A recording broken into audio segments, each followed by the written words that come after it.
Hello, good evening, everyone. We have an interesting development from Chad, from one of the Western African states.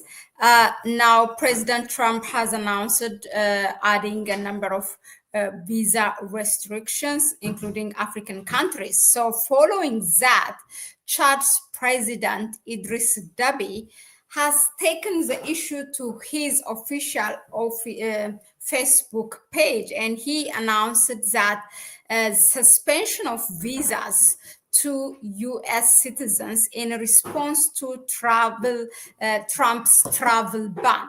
Now, Chad's president, Mohammed Idriss Deby, he announced it on Thursday, while Trump's administration announced that on Wednesday night, and Chad came quickly on Thursday, and he announced that his country will suspend the issuance of visas to U.S. citizens in response to the Trump administration's decision to ban Chadians from visiting the United States. Now, which African countries are part of this? The Trump administration had added 12 countries together.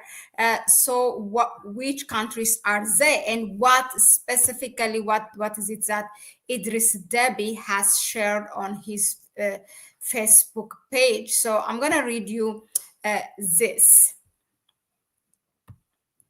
Now, President Donald Trump on Wednesday resurrected a hallmark policy of his first term when he announced the visa ban on 12 countries, including Chad, accusing them of having deficient screening and vetting, and historically refusing to take back their own citizens who overstay in the United States. That's the Trump administration saying. Now, the new ban targets Afghanistan, Myanmar, Chad, the Republic of Congo, Equatorial Guinea, Eritrea, Haiti, Iran, Libya, Somalia, Sudan, and Yemen. There will also be a heightened restrictions on visitors from 7 others in the new travel policy, which takes effect Monday 12:01 a.m.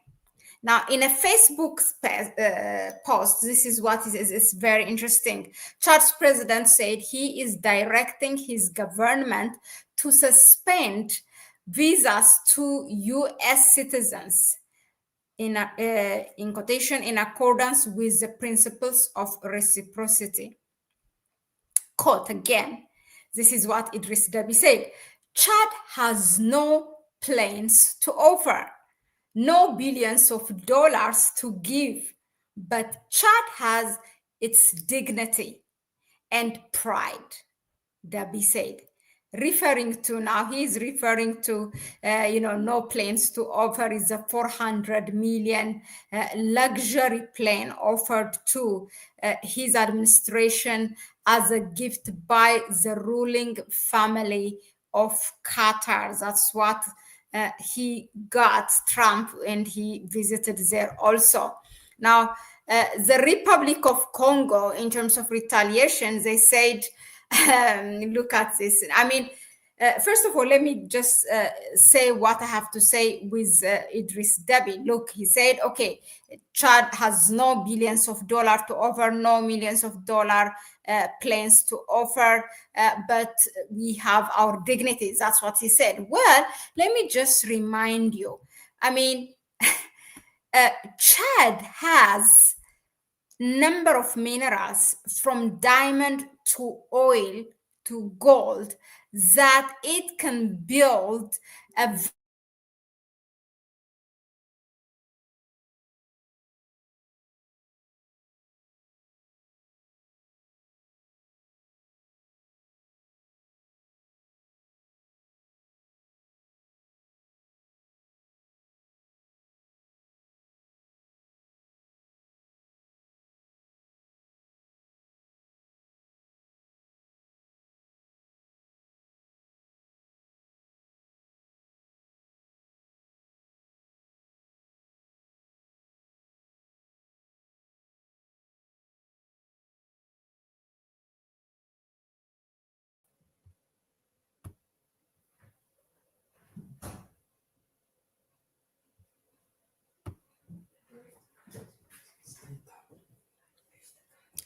Yeah, so sorry for that little technical problem. I don't know why it went off. But anyway, yeah, so I was saying that it's really interesting why he said, Chad has just a dignity, because Chad is a very rich and resourceful country. Look, I tell you, from gold to oil, Chad has that, and it can easily develop its nation, its economy. Let me tell you the minerals Chad has, including petroleum, gold, natron, uranium, limestone, sand, gravel, kaolin, and salt. And in terms of other minerals that are reported to be in Chad are diamonds, bauxite, tin, tungsten, and silver. So while oil production dominates the economy, there are indications of other mineral potential, particularly for gold and diamonds. So you can easily, and I think the GDP is $700 per person, while the United States is around 82,000. And those countries who buy your minerals, meaning the minerals from Chad, are rich. And you can easily, if there is really a commitment, the Chadian government, Idriss Debby, they seem to join or to follow the footsteps of the Sahel states, because they have kicked out the French, not the French, the US military. And then they asked for them to come back. And then again, they stopped. It's a bit of a confusion, but we know that Idriss Deby and also his father, his late father, they have been a very good partner with France. So if you really, really care about your nation, then you have to start thinking of nationalizing your resources, increasing the equity of the sharing, the shareholder of the government on those minerals who are extracting with those foreign companies that are sitting in your country. So it's not just the dignity that Chad has. Any African country, there's no country in the continent that does not have minerals or any natural resources that they can develop their nation and their economy as well. So I just wanted to add that. But in terms of other retaliation, like Republic of Congo from African countries and Sierra Leone, here's this. It's very interesting.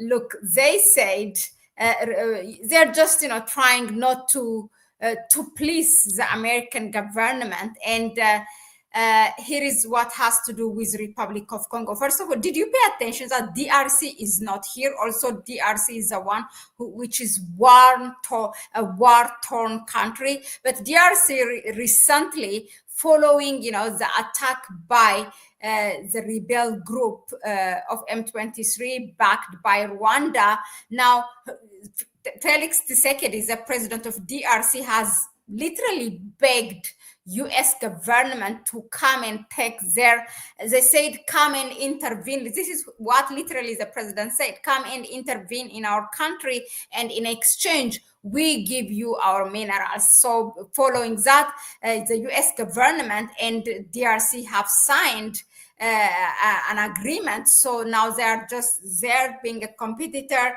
against China as well, who is also taking those minerals, all those things that are making up our mobile phones, electric vehicles. That is really where the world is going. And that is the technology war between US and China. So because of this, anyway, DRC is not part of this list. Just for you to pay attention. Now, Republic of Congo said that the government spokesperson Thierry Mungala said that he believes the country was among those affected because of a misunderstanding over an armed attack in the United States, with the perpetrators mistaken to be from the Republic of Congo. And he's saying, obviously Congo is not a terrorist country. It's not known to have a terrorist vocation, this and that. And Sierra Leone, what is the government saying? among countries with heightened travel restriction, Information Minister of Shernar Bach said the country is committed to addressing the concerns that prompted the ban. So he said in quotation, we will work with the US authority to ensure progress on what the US is asking us to make progress on those areas. So basically they are saying, like a slave master relation, do you remember that time where the slaves were with their hands at the back? Okay, yes sir, that's what Sierra Leone and Republic of Congo are saying to you, to the United States or to Trump's administration. And very sad, one thing that, as much as I don't like what Trump is doing with this travel ban, but it's good that to see where these countries are standing in terms of restoring their dignity and their pride, and what answers do they have. Like, it's a shame a South African country, which is very powerful in its economy, but much of it, of course, run by those white Afrikaners and which have a connection with the United States. Those people, the president went miles away, traveled to be in the Oval Office just to be humiliated and to say yes sir, and even bend down and allow Starlink of Elon Musk to come to South Africa, disregarding that black economic empowerment, the BEE that the government has put, because right now, as we speak, more than 70% of the land, do you know in whose hand it is? It's in the white African's hand. So there's a lot of unemployment, and to correct that, there was this law that they have put black economic empowerment. Whenever there's an investor, 30% should be given to the black business person. So that is removed, or how do you say, exempted when it comes to Elon Musk. What I'm trying to say is leave alone Sierra Leone and the Republic of Congo, who are not as powerful as in their economy like South Africa. Even South Africa has went, and all it did was just, yes, sir, we do what you say. It's a shame. Yeah.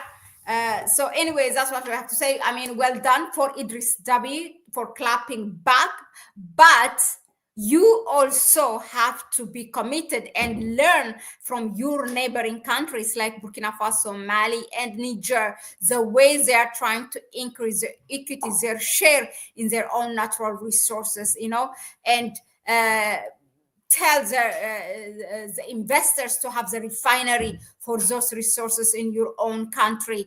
And you can literally, you have from gold to oil, and you can be rich. You don't have to beg no one, but you chose to be the host of all those foreign militaries in your country, and you tried just to be this rhetoric leader like Ibrahim Traore. To be as the same like Ibrahim Traore, but those are not rhetoric. Those are very practical leaders, but you are just giving you rhetoric. That was it. Thank you very much for tuning in, and I will see you on the next one. So let me see if there's any items, question for now. But yeah, I'll see you on the next one. Please share the video with others, and also you can support us through our PayPal account and buy me a coffee link as well. You can find it in the description section. That was it for now. Thanks again.